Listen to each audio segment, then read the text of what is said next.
Lights, cards, action.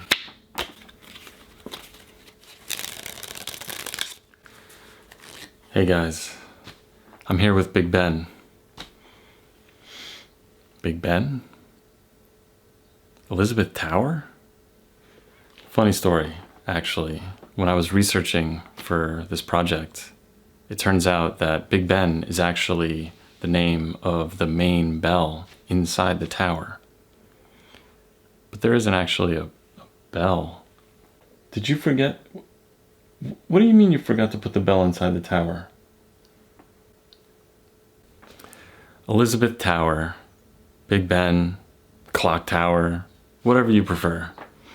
When I was building this, I tried to focus on the vertical lines that were going up and down the tower. And so I tried not to use any horizontal layers, even though I could have at certain points in the tower. But instead, I chose to decorate the edges of those parts of the tower with the jokers. This turned out to be a good thing in some ways and a bad thing in other ways. Those jokers are not actually holding any weight, so they're very easy to fall over, even from just subtle movements of air. The smallest thing can, kind of just make one fall over, and as it flutters down, there we go, fluttering. As it flutters down, it can bump other jokers, and every night when I go to sleep, I wake up and there are jokers on the floor. That's pretty much what I'm trying to say here. So if I had built horizontal layers in those particular sections, those cards would stay a lot easier. So that's one thing that I might change next time around. Next time. Parliament Towers? Parliament Towers? Parliament?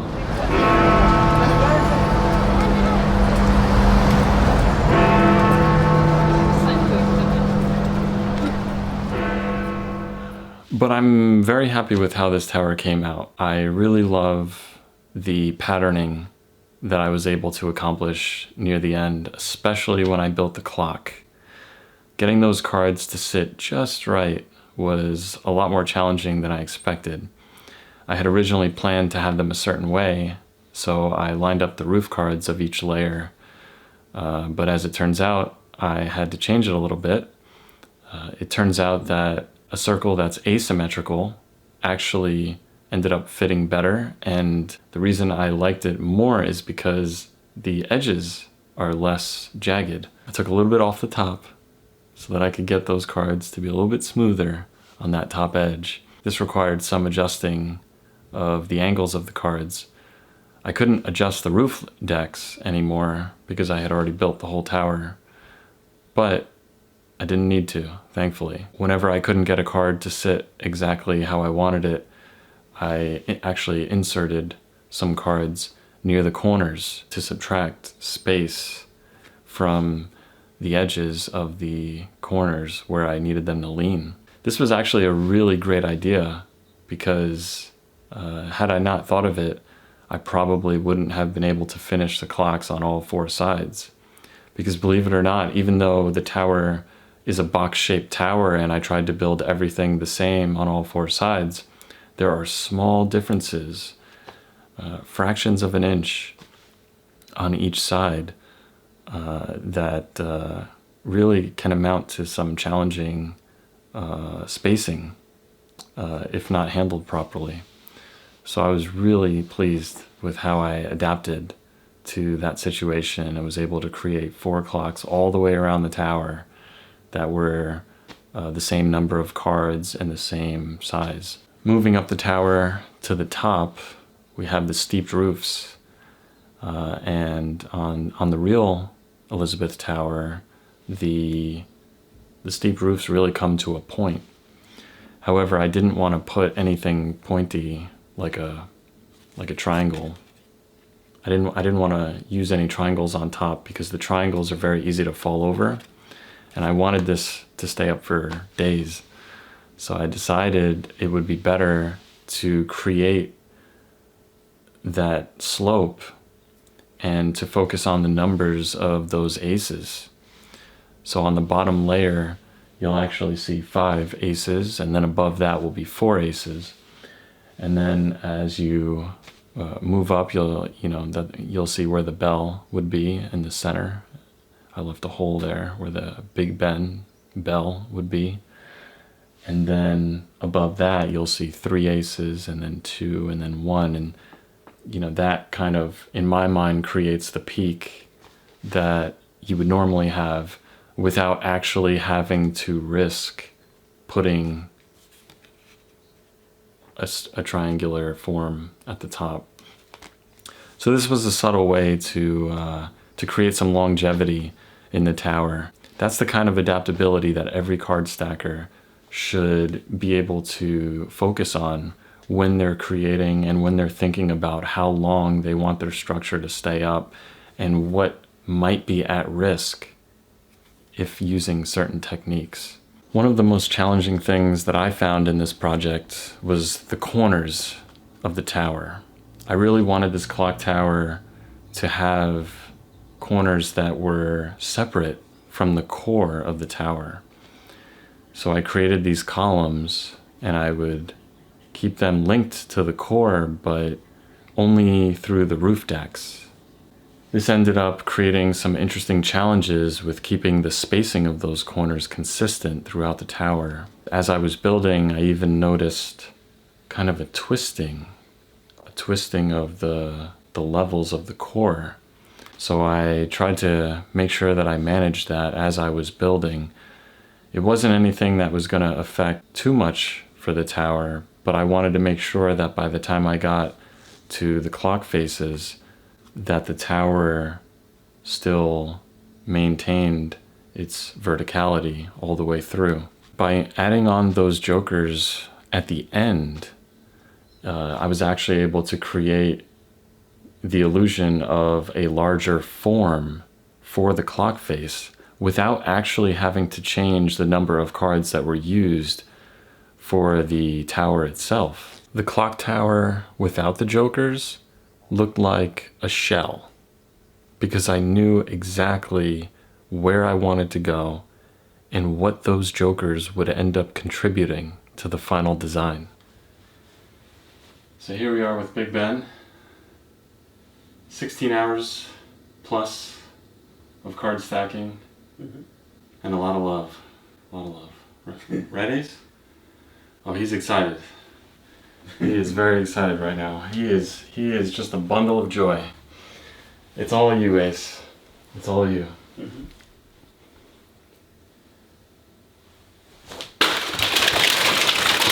Nice. Are you okay? Are you okay, buddy?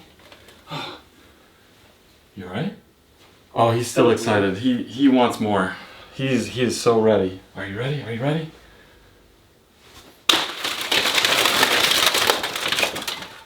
Wow. I don't even have to ask if he's okay. He's just so excited right now. You're so excited. 3 times, Ace. Here we go.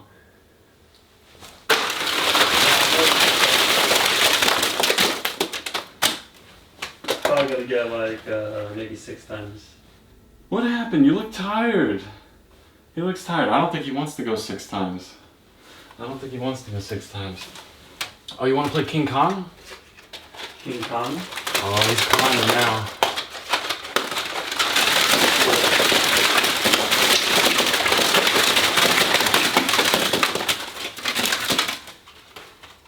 He wants to sit there. Nice. And that is how we knock down Big Ben. Oh, that's it?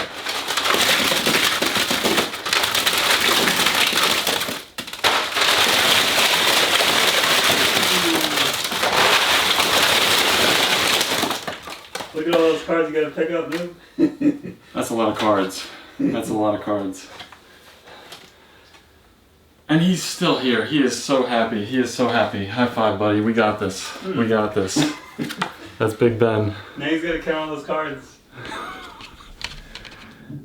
As good as Big Ben turned out here, I still think there are some things that I could improve.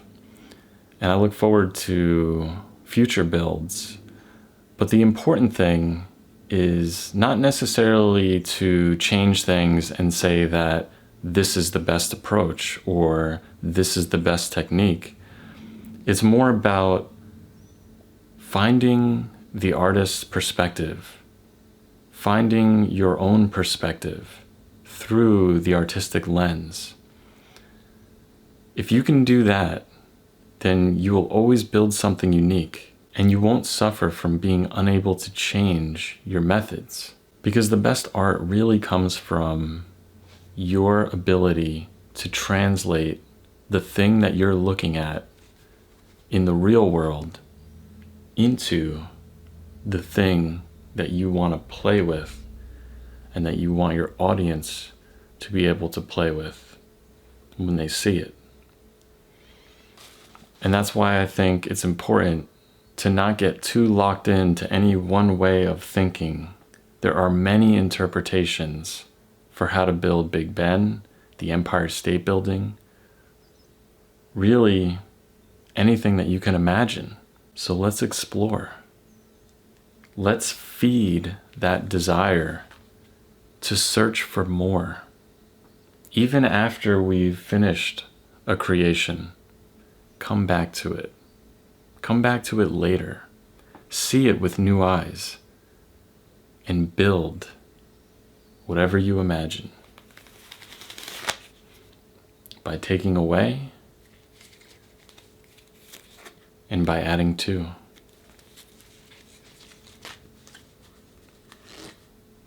Maybe that's the essence of card stacking right there, in a nutshell.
So, Big Ben.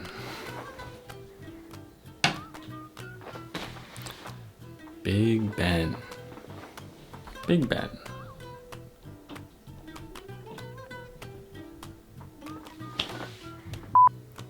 Wait, you want... What time is it? Wait, did you just ask me for the time? I'm not wearing a watch. Oh, you want me to look at the clock tower? Are you serious? Big Ben.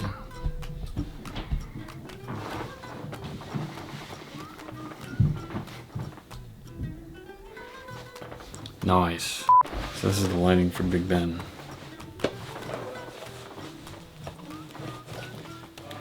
Maybe. Or do we prefer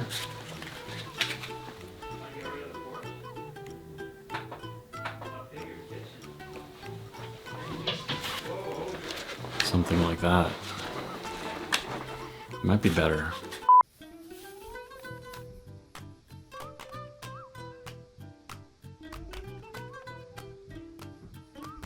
Can you take a picture? I have it recording. Oh.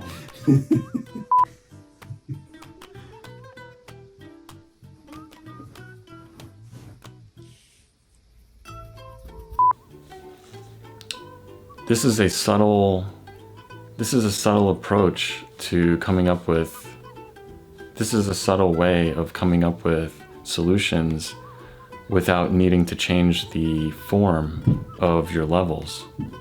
So yeah, let's talk about the clocks in the next clip. Adding fence cards is such a clever way of changing the appearance of something subtly without actually having. Adding the fence cards is a really subtle way of changing the form without needing to change the levels.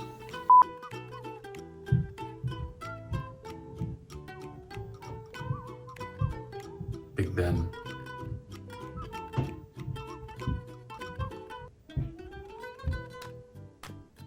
Big squirrel. Big Ben. Big Ben. Big Ben.